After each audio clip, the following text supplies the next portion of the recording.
Public sector unions are challenging government's decision to renege on the last leg of their 3-year public wage agreement. The appeal will be heard on the 24th of August. The Alternative Information and Development Centre has applied to be a friend of the court in support of this. We're joined now from them by political economist Dominic Brown. Dominic, good afternoon. Welcome, Mr. Brown, to the Media View here on eNCA. Why have you joined as a friend of the court in this matter? So we think that we would like to show and explain that the Labour Appeals Court's judgment relied, even if not articulated, on a neoliberal framework, and that it's unconstitutional. And so, based on the Constitutional Court's responsibility to provide just and equitable adjudication, we would like to highlight what is potentially creeped in, what ideology that is creeped into the Labour Court appeals decision, and we hope that this doesn't creep into the Constitutional Court's decision as well. Why bring ideology into a Labour matter? So, well, if we look at the tenets of a neoliberal economic framework, we see that it makes major wrongful assumptions. One, that the state doesn't have money or alternative ways to raise money. Two, that the state must use its financial resources sparingly. And three, that doing so would benefit the majority. And that four, that spending on public servants is at odds with delivering public services and with the interests of the majority of the population. Now, these assumptions are disingenuous, and in fact, paying public servants decent wages and not leading to a decline in the size of the public sector is an important process for the majority of the country and for a just economic recovery.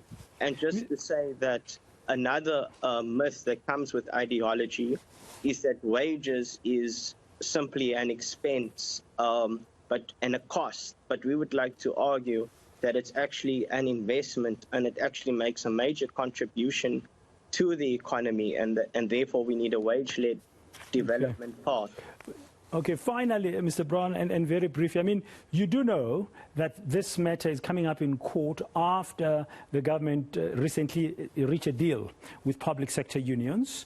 And of course, I interviewed a couple of them a few weeks ago. They were very hopeful that this upcoming Constitutional Court matter will rule in favor of the public sector unions, and then will add some more money into their back pocket retrospectively. Because this applies to the last financial year. That was the last leg of that 3-year agreement. Would you hope that the court would rule on an ideological basis, or would you hope the court will and adopt your ideological position in that ruling, or would you hope that the court will rule on the basis of affordability? Because the state says it has no money. So I'll move backwards and start with the last question. We are arguing fundamentally that there is an alternative and that, in fact, there's a lot of money.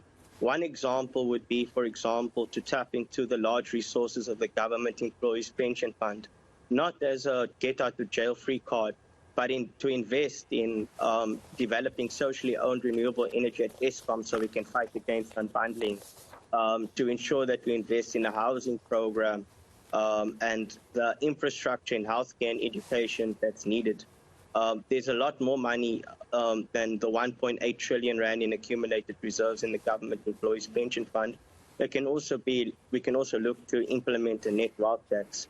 And just to say, every year, public sector workers are making every month a 7.5% contribution to a over-invested in or an overcapacitated Government Employees Pension Fund. So you can implement a pension contribution holiday, which would put 7.5% back of workers' income back into their pockets, at least for the next year, if you put in a pension fund contribution holiday.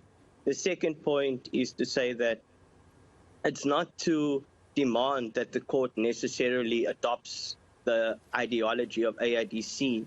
It's rather to say that if the court is using ideology in its rulings, it must be clear about it. And two, if it's clear that there is an ideology that's being used, that ideology must not be implemented at the expense or to the detriment of the majority of the people in this country. And the cuts to the public sector wage bill, and this will end, is not just about reduction in real wages. It's also going to lead to a reduction in the headcount in the public sector, which means more people, more unemployed, and the majority of people are going to be dependent on less workers delivering public services in a context where we already have too few workers delivering public services. So the reneging of the public sector wage bill. We're going to have to, sorry, Mr. Brown, I'm going to have to leave it. I think you've articulated very well. I get the point. Thank you, Dan. You are not there to convince the court to change its ideology, but if it does use an ideology, you want to clarity around that. Thank you very much. That's political economist from the Alternative Information and Development Center.